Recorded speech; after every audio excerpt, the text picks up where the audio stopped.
ही कहाणी आहे परदेशात जाऊन केवळ उपजीविकेसाठी नाहीच तर जगण्यासाठी संघर्ष करणाऱ्या एका महिलेची। 8 वर्षांपूर्वी केरळमधून येमेनमध्ये गेलेल्या निमिषाची। उज्ज्वल भविष्याचं स्वप्न घेऊन येमेनमध्ये गेलेल्या निमिषावर तिथं गुन्हेगाराचा शिक्का बसला। आता तर तिचं आयुष्यच पणाला लागलंय।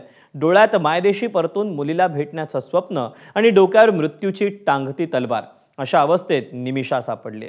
पाहूया येमेनच्या तुरुंगात अडकलेल्या निमिषाची ही करुण कहाणी। निमिषा प्रिया येमेनमध्ये काम करणारी केरळमधली नर्स। येमेनमध्ये अंधाराच्या गर्तेत सापडलेल्या निमिषाच्या जीवनात आशेचा एक किरण आला। 16 जुलैला तिला मृत्यूदंड देण्यात येणार होता, पण ती शिक्षा तुर्तास लांबणीवर टाकण्यात आली। केरळमधल्या पलक्कडमधून येमेनपर्यंतचा प्रवास, तिथं सरकारी रुग्णालयात नर्सची नोकरी आणि मृत्यूदंडाची शिक्षा। निमिषाची कहाणी एखाद्या थ्रिलर सिनेमापेक्षा कमी नाही। 2008 मध्ये वयाच्या 19व्या वर्षी निमिषा प्रिया नर्सच्या नोकरीसाठी येमेनला पोहोचली। 2011 मध्ये केरळमध्ये येऊन तिनं टॉमी थॉमस या इलेक्ट्रिशियनशी लग्न केलं।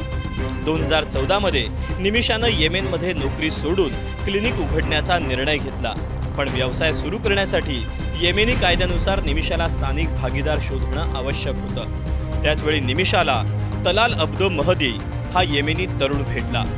निमिषा आणि महदीची जवळीक वाढली।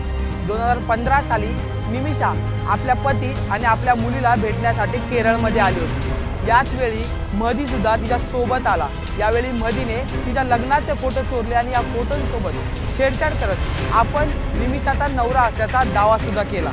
50 लाख रुपये जमून निमिषानं येमेनमध्ये स्वतःचं क्लिनिक सुरू केलं, पण 2016 पासून महदीनं निमिषाचं शारीरिक शोषण सुरू केलं। क्लिनिकचा नफा हडपायला सुरुवात केली आणि निमिषाचा पासपोर्टही स्वतःकडे ठेवला।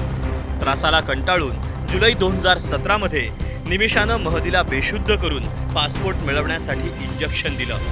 ओव्हरडोस झाल्यानं महदीचा मृत्यू झाला। निमिषानं महदीच्या मृतदेहाचे तुकडे केले आणि पाण्याच्या टाकीत फेकले। येमेनच्या सर्वोच्च न्यायिक परिषदेनं निमिषाला फाशीची शिक्षा सुनावली। 2024 मध्ये येमेनच्या राष्ट्रपतींनी शिक्षेला मान्यता दिली। निमिषाच्या मृत्यूदंडासाठी 16 जुलै 2025 ही तारीख निश्चित करण्यात आली।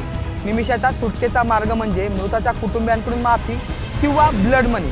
ब्लड मनी म्हणजे मृताच्या कुटुंबियांना भरपाई देणं, आणि ही भरपाई देण्यासाठी निमिषाच्या आईनं आपली मालमत्ता विकली। त्यासोबतच क्राउड फंडिंगच्या मार्फत ब्लड मनी जमवण्यास सुरुवात केली, आणि याच पार्श्वभूमीवर save Nimisha Priya international action काउन्सिलची स्थापना करण्यात आली। त्यासोबतच निमिषाच्या आईनं आपल्या मुलीला परत आणण्याच्या निर्धारानं थेट यमन गाठलं। महदीच्या मृत्यूच्या बदल्यात त्याच्या कुटुंबियांना 8.5 कोटी रुपये देऊ करण्यात आले, पण त्यांनी पैसे स्वीकारले नसल्यानं निमिषाच्या मृत्यूदंडाची शिक्षा अटळ मानली जात होती। एकीकडे भारत सरकारकडूनही निमिषाला वाचवण्याचे प्रयत्न सुरू होते, पण येमेनमध्ये हुती बंडखोरांची सत्ता असल्यानं राजनैतिक प्रयत्नांना मर्यादा येत होत्या।